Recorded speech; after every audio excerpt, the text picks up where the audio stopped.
Well, here in our podcast, we like to talk about everything about healing in every aspect, in the mind, in the body, internally, externally. We were so inspired by something that Meeshel has been posting on social media. Such an inspiration to us that we contacted her and said, please come on our podcast. We want to talk about this. Like you're a wellness trainer. So this is like really important coming from a person like you. Your body's going to talk to you. Your body's going to talk back to you. So you really need to have that deeper awareness, and that's what creates havoc on the body. And, people get brain fog, which I did have. In the last couple of years, I felt like I was gaining weight. And so I went for some different consults, and some of the surgeons were like, yeah, it's probably affecting, your shoulder. And I did a lot of meditation on it whenever I'm trying to figure something out, as I meditate on it. And in my meditations, it was like, get them out. It had burst, and then my miraculous body, because the body will always try to heal itself, was forming an extra capsule. And if I would have known all of this when I was younger, I wish I would have had more of an awareness. But when I was doing it, it was just the beginning. Nobody knew anything, was unhealthy about it. Yeah. So I wanted to create the awareness because it was really uncomfortable for me to talk about something like that. It's very personal. Yeah. And I don't get personal on social media.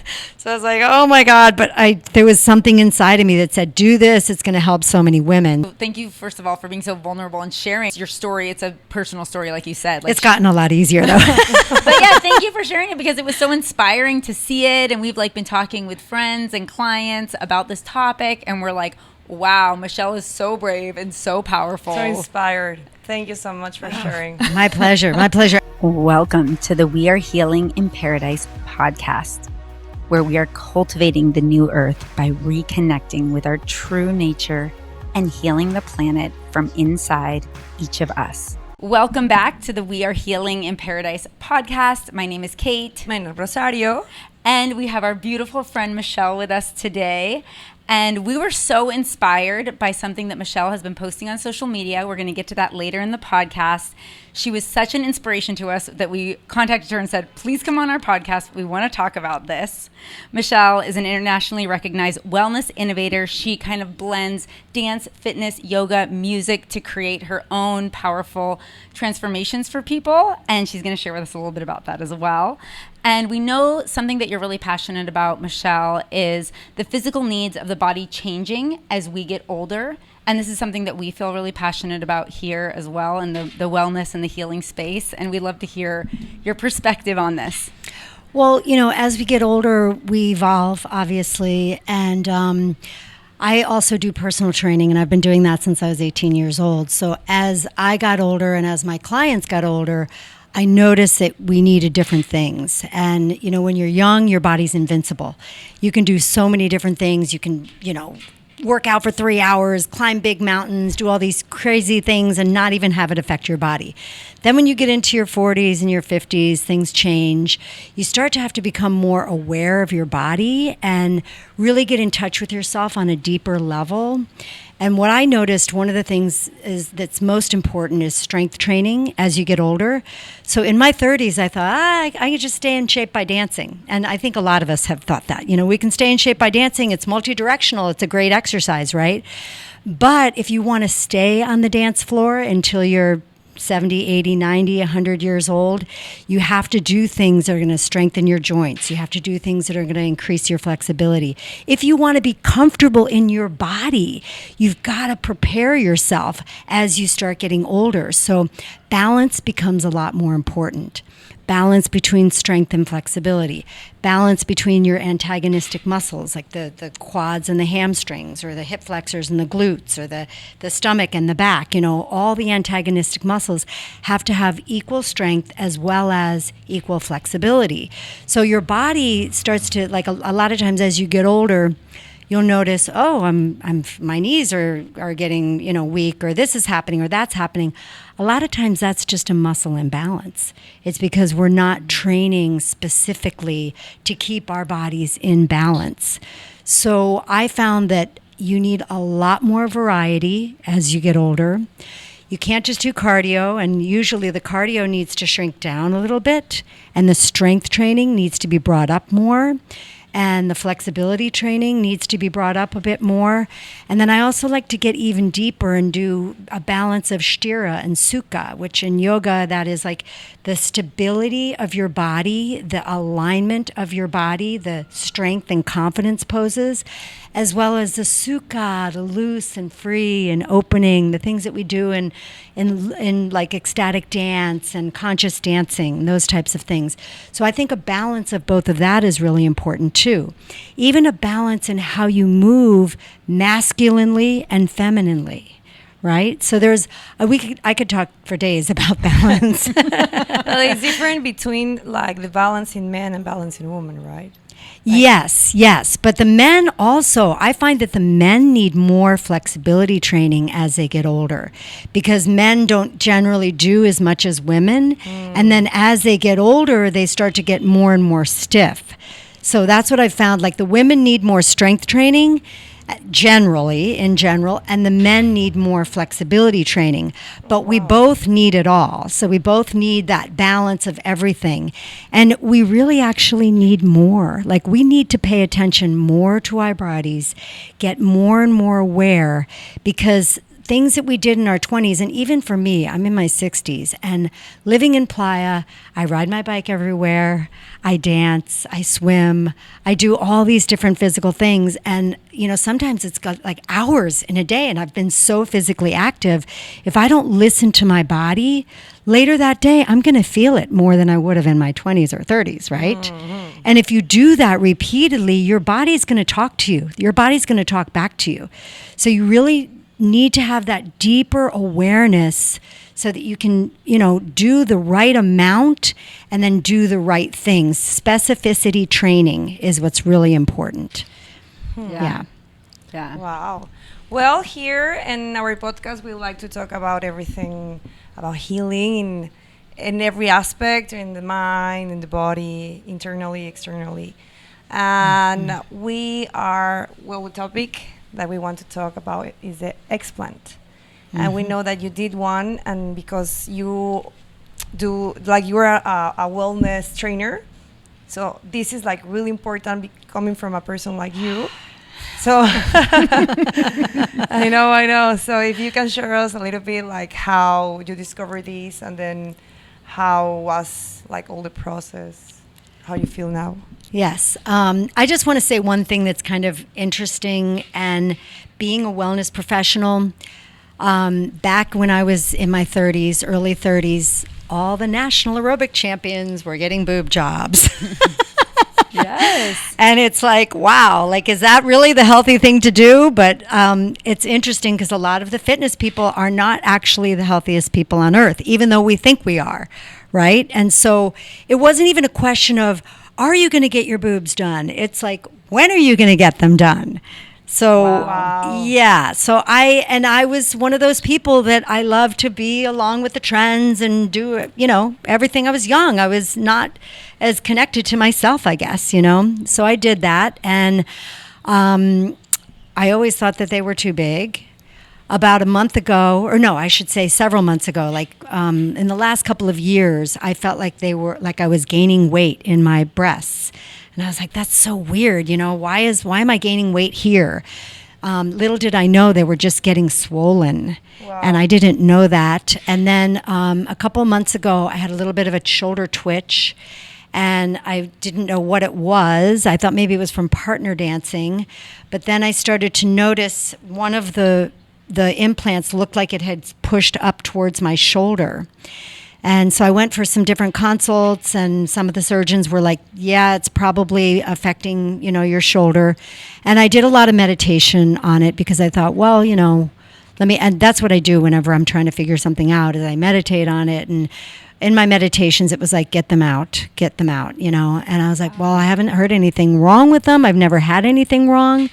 And then, of course, the universe delivered me a friend of mine that I hadn't seen in many years, who now her business is BII, breast implant illness. And I was just like, I never even heard of this. Wow. So all of this happened within like a week. you know? Wow. Like the And universe, the universe your favor. delivered Wow. right away. Like the answers were there. So I knew within a week I have to get rid of these things, you know? Whoa. It's And a difficult decision. it was not a difficult decision. No, No. because the universe told me, like, as soon as I found out that there was the BII and I started looking at the different symptoms, and I thought, well, I've had some of those symptoms in the past.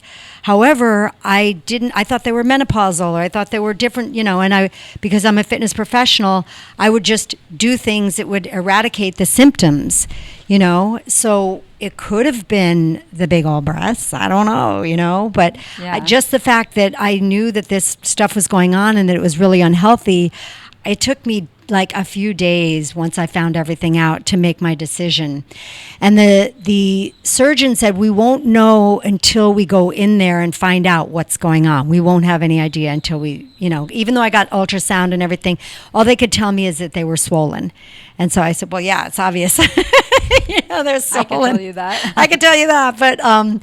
But then when they did go in there, one of mine had burst, and the one that was had the shoulder issue, it had burst, and then my miraculous body, because the body will always try to heal itself, was forming an extra capsule around the silicone that had bursted open.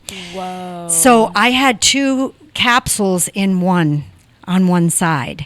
So and they it was a number. I mean, I don't know if you guys saw the pictures that I posted on social media, but I really wanted to make an impact because all these young people are having all different types of implants, not just breasts, but the booty and all different things in their body. And if I would have known all of this when I was younger, I wish I would have had more of an awareness. But when I was doing it, it was just the beginning. Nobody knew anything, you know, was unhealthy about it. Yeah. So I wanted to create the awareness because it was really uncomfortable for me to talk about something like that. It's very personal. Yeah. And I don't get personal on social media. So I was like, oh my God, but there was something inside of me that said, do this, it's going to help so many women. So I just went out. I really got, you know, honest about it. I posted some pictures from surgery, and there were some where the doctor's hand was inside of my boob, like trying, you know, like cutting things out away from me. Yes. It was a very invasive surgery, and they're still sore. They're still like the taxi ride over here. I was holding my boobs. It's just like boom, boom, bouncing. Oh my God. Can't ride my bike yet. You know? Oh my God. There's a lot of things that I can't do yet. I've been doing little somatic movement with my lower body, but keeping the upper body really still. You know, I mean, you can't, when you first get out of surgery, the first week, your whole body protects itself and just creates like this block. You can't move. And I'm super flexible and back and the shoulders and everything. I couldn't move at all because my body was protecting itself for the healing. Wow. Yeah. So why the silicone is like start being dangerous, or how many times you feel like it start being like open it? Well, from what I've read is the silicone, and this is not just people who have silicone implants. The silicone, the people who have saline have silicone covers. So everyone has the silicone. From what I've read, and this isn't my own expertise, but that there can be leaks throughout your whole body of microparticles of the silicone. And that's what creates havoc on the body. And, you know, people get brain fog, which I did have, which I was like, and after surgery, immediately I felt this clarity, even though I was under anesthesia. Yes, that was just really unbelievable to me. But people get joint pains, people get lower lumbar, what is it called? Degenerative discs, which I do have. I found that out about 10 years ago. And I thought that when I went to the chiropractor, she said, oh, honey, because I said, how could this be? I'm so healthy. She said, oh, this is from either car accidents or gymnastics accidents when you were like 30 years ago or 40 years ago. And I was like, okay, that makes sense because I've had both, you know. Yeah. But who knows? It could be from the breast implants. It could be from both. I don't know. So, and, you know, what they're saying is it could be silicone related, but it's also the weight because it puts your body in an unnatural weight, you know, right here. There's like 5 extra pounds. I just did Warrior 3 the other day, which is where you lean, you know, your body's over, you're standing on one leg, and I just supported myself here. but I was so light. Like, this pose is so I was much like, easier. I could do this for 10 minutes and feel great, you know? Even tree pose. I was like, oh. Wow, you've been just like weightlifting. It's like, yeah. I'm like, I'm gonna tell you the dancing I'm gonna do after this. After I'm all healed, I'm gonna be like as light as a feather. I can't wait. That's amazing. Yeah, well, it's interesting because I've had so many friends and like friends of friends going through this explant journey, and so we were just like fascinated. So thank you, first of all, for being so vulnerable and sharing those like intimate, video photos and just your story. It's a personal story, like you said. Like, It's gotten a lot easier though. but yeah, thank you for sharing it because it was so inspiring to see it. And we've like been talking with friends and clients about this topic, and we're like, wow, Meeshel is so brave and so powerful. So inspired. Thank you so much for sharing. My pleasure. My pleasure. And you guys can help them a lot because what I found is, I go into everything like an Olympic athlete. Like when I knew I was going to have surgery, I was like, okay, how can I prepare myself mentally, physically, emotionally, my body, And I started looking up, okay, what are the best things for me to do, like food wise? And I knew anti-inflammatory, and I have this soup that I was making with turmeric and ginger and garlic and tons of vegetables. And I like my body responds much better to cooked vegetables as I've gotten older. So I just started making this huge stew, and I was like, I need this for when I'm recovering. But I knew I wasn't going to be able to cut vegetables. I wasn't going to. So I taught some of my friends, and I taught my housekeeper, and I was like, you guys, this is how you make this soup so that when I'm recovering, you can help me. Yes, you're preparing. Exactly. And I made like a huge batch before I went into it. I ate it like for a month up every week, like I would make a big batch and then I have it for the whole week. And then I would get my ground beef from the farm, and I get my eggs directly from the farm and my milk from the farm. So I'm getting all the nutrients that I need so that everything, because, people are telling me, well, you have to take this, you have to take all these supplements and all this.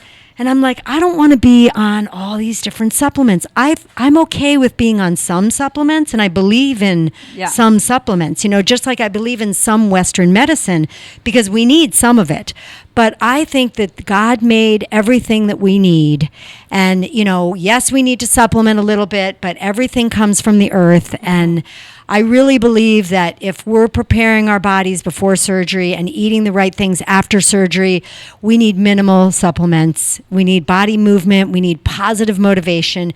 We need to meditate. I've been meditating like 3 hours a day. Wow. With like positive motivational stuff and healing white light and, lots of stuff like that, because I believe that that's what we need. Our body, our minds can heal ourselves. It's a frequency. We were talking in another podcast about frequencies. It's a frequency. It is a frequency. Exactly. Yes. And so one of the things I know you're also passionate about is managing stress. And so, obviously, this has been a stressful situation. And so how do you use stress to be an advantage rather than, depleting your vitality, depleting your energy? How did you use this situation in that way? Well, first, let's talk about how stress is the number one thing that's at the root of all dis-ease in our system and disease. If we allow it to accumulate in our system, it becomes disease. Yes. So I've always been into a lot of stress management. And the reason why I originally got into stress management is because I was really into stretching. I created this whole stretch technique in the 90s when everybody was doing the Jane Fonda fast workouts and everybody was killing their bodies. And I started recognizing the need for balance because people were doing too much and they weren't balancing themselves out. They weren't rebalancing themselves. So I started this thing I called Urban Stretch. And it was like a combination of the things that we did in jazz class with the fitness stretches that I knew with meditation. And, I just combined all these different things. And my first workshops were in Canada. And I remember I did an hour-and-a-half class, and people were like, they came to my class because they knew me for choreography, for hip-hop. And they're like, we're coming because we love your hip-hop choreography, but why would you want to stretch for like an hour, let alone an hour and a half? They didn't get it. And I was like, because you have to rebalance, and also because our lives are stressful. No matter who you are, you have stress in your life, and you want to rebalance. You want to move that stress. So stress is really just energy. If you look at it, like when you break it all the way down, stress is energy like anything else. So when a stress comes into your system, it's like this, like energy, and you want to slow that down so that your cells are floating buoyantly. So you're not like this, chaotic. You're like, ah. And that's that's to me what rebalances it, and that's what takes the stress and moves it into something that's more calm and takes and basically washes it away through your system. So there's a lot of different ways that you can rebalance the stress. As it related to this and this particular operación is like, my body was tensed up like this. I could tell, like, my shoulders were lifted from the pain. Everything was like this, So I basically did restorative meditation, and not really restorative yoga, but a little bit, like what I could do. So I would get into the bed because, first of all, my body was like that, and my breath was really difficult. Because when you have all of the wounds right here on your chest, you can't breathe deeply without it hurting. Aww. So like I wouldn't have been able to talk like I'm talking right now. Yeah. I'd say a sentence and then I'd be like, okay, it was just so hard to breathe for the first week.